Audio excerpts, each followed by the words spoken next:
คืนวันเพ็ญเดือน12น้ำนองเต็มตลิ่งแค่ขึ้นท่อนนี้ผมก็รู้เลยว่านี่คือเทศกาลที่ทั้งประเทศรอลอยกระทงใช่ค่ะ ทั้งเสียงพลุ กลิ่นเทียน กลิ่นกล้วยใบตอง แต่คุณเคยสงสัยไหมคะว่าทำไมคนไทยต้องลอยกระทง แล้วทุกวันนี้เรากำลังขอขมาสายน้ำหรือจริงๆแล้วเรากำลังทำร้ายมันกันแน่ เรื่องนี้ไม่ได้มีคำตอบเดียวเลยนะครับเพราะลอยกระทงเป็นประเพณีแบบหลอมรวมความเชื่อหรือที่เรียกว่า syncretism หลายศาสนาหลายตำนานมาปะทะกันในพิธีเดียวถ้าเริ่มจากรากดั้งเดิมสุดๆเลยนะคะ มันมาจากความเชื่อแบบนับถือธรรมชาติหรืออนิมิซึมที่คนโบราณเคารพสายน้ำเหมือนแม่ ก็เลยมีพระแม่คงคาเทพีแห่งสายน้ำที่เราขอขมาท่านที่ต้องคอยรับทุกอย่างที่มนุษย์ทิ้งลงน้ำทั้งปี ตั้งแต่เศษอาหารไปจนถึงน้ำเสีย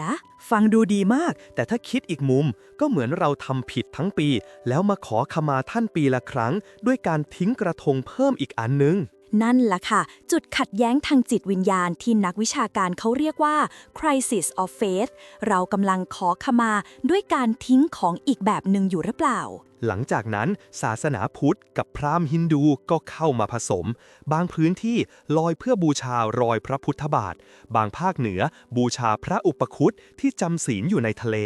ส่วนพราหมณ์ก็เชื่อว่าเป็นการบูชาพระอิศวร พระพรหมและพระนารายณ์แล้วต่อมาก็มีตำนานนางนพมาศที่ถูกคนจำได้ว่าเป็นคนแรกที่ประดิษฐ์กระทงดอกบัวโกมุตถวายพระร่วงแห่งสุโขทัยแต่งานวิจัยชี้ว่าจริงๆเรื่องนี้แต่งขึ้นช่วงรัตนโกสินทร์ตอนต้นต่างหากคือไม่ใช่ของโบราณแต่กลายเป็นของโบราณที่เราอยากให้มันโบราณ แต่ถึงจะเป็นเรื่องแต่งมันกลับเปลี่ยนภาพลักษณ์ของพิธีการไปเลยนะครับจากเรื่องศักดิ์สิทธิ์ของเทพกลายเป็นเรื่องความงามความคิดสร้างสรรค์ความโรแมนติกพอมีประกวดนางนพมาศเข้ามาเทศกาลก็เลยกลายเป็นรื่นเริงมากกว่าศักดิ์สิทธิ์ใช่ค่ะและนั่นก็คือจุดที่ประเพณีบูชาธรรมชาติค่อยๆกลายเป็นเทศกาลเพื่อเศรษฐกิจมีแสงสีเสียงการท่องเที่ยวและแน่นอนขยะมาดูตัวเลขจริงกันบ้างนะครับกทมเก็บกระทงปีล่าสุดได้กว่า 600,000 ใบ ฟังดูเยอะแต่ก็ถือว่าลดลงจากช่วงก่อนโควิดที่เคยแตะเกือบล้านใบเลยทีเดียว คนส่วนใหญ่หันมาใช้วัสดุธรรมชาติถึง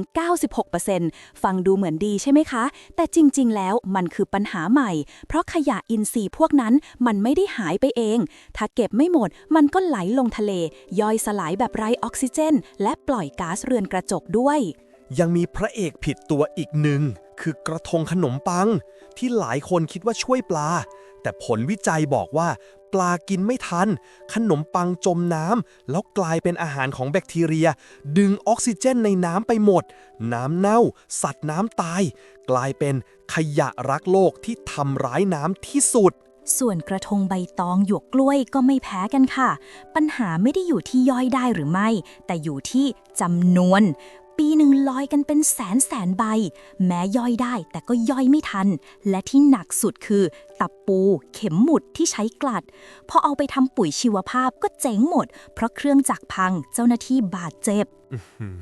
สรุปได้เลยครับว่าสิ่งที่เราคิดว่าดีถ้าทำเยอะเกินก็ยังกลายเป็นภัยได้อยู่ดีแล้วอย่าลืมอีกมิติหนึ่งค่ะเสียงและอากาศแค่คืนเดียวจากพลุดอกไม้ไฟประทัดก็ทำให้ระดับเสียงเกิน90เดซิเบลบางปีมีผู้ได้รับผลกระทบจากพลุประทัดกว่า100 รายและยังเพิ่มฝุ่น PM 2.5 ด้วยยังมีเหตุจมน้ำด้วยนะครับเฉพาะคืนลอยกระทง5ปีหลังสุดมีคนจมน้ำรวมกว่า50คนคือพอเราเฉลิมฉลองมากขึ้นบางทีความปลอดภัยก็ลดลงด้วยแต่ข่าวดีคือเทรนด์ตอนนี้เริ่มเปลี่ยนค่ะผลสำรวจล่าสุดบอกว่าคนรุ่นใหม่กว่า 40% ตอบว่าไม่ไปลอยกระทงแล้วไม่ใช่เพราะไม่เคารพประเพณีนะคะแต่เพราะเขาเลือกจะไม่ทำร้ายมากกว่าเลือกจะลอยเขาเปลี่ยนมุมคิดจากต้องมีของจริง เป็นสัญลักษณ์ก็พอ อย่างลอยกระทงออนไลน์ ก็ถือเป็นการขอขมาที่ไม่สร้างขยะ หรือบางคนเปลี่ยนมาทำบุญเก็บขยะในคลอง แทนที่จะลอยเพิ่มเข้าไปอีก คือแยกแก่นกับเปลือกออกค่ะ แก่นคือความสำนึกในพระคุณของน้ำ เปลือกคือการลอยของจริงลงแม่น้ำ และตอนนี้หลายคนเริ่มรักษาแก่นโดยไม่ต้องทิ้งเปลือกแล้ว ประเพณีลอยกระทงไม่ใช่ของที่ต้องเลิกนะครับ แต่ต้องอัปเดตให้เข้ากับโลกใหม่ มี 3 ทางที่ช่วยได้ทั้งสิ่งแวดล้อมและศรัทธา 1. ลดจำนวน 1 บ้าน 1 กระทง 2. เปลี่ยนวัสดุกระทงน้ำแข็งหรือกระทงไม้กลัดไร้โลหะ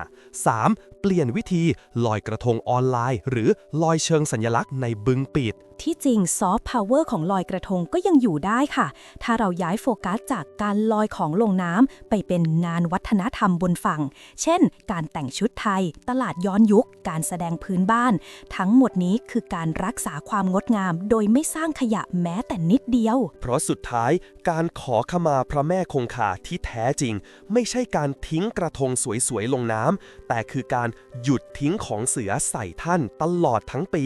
ลอยกระทงอาจเป็นภาพแห่งความสุขปีละครั้ง แต่สำหรับสายน้ำมันคือบททดสอบว่าเรารู้จักเคารพเธอแค่ไหน ถ้าเราอยากขอบคุณพระแม่คงคาจริงๆ ก็เริ่มง่ายๆ จากบ้านนี่แหละครับ ลดขยะไม่จำเป็น ไม่ทิ้งน้ำเสีย หรือชวนกันไปเก็บขยะในคลอง นั่นแหละคือการลอยกระทงที่แท้จริงที่สุดในยุคนี้ ถ้าคุณชอบเรื่องราวสนุกๆ ได้สาระเปิดมุมมองใหม่แบบนี้ อย่าลืมกดไลค์ กดแชร์ และกดติดตาม Zero to Know ไว้เลยนะครับ แล้วเจอกันใหม่ตอนหน้าค่ะ กับเรื่องเล่าที่สนุกกว่าที่คิดค่ะ จากศูนย์สู่รู้สนุกทุกคลิปค่ะ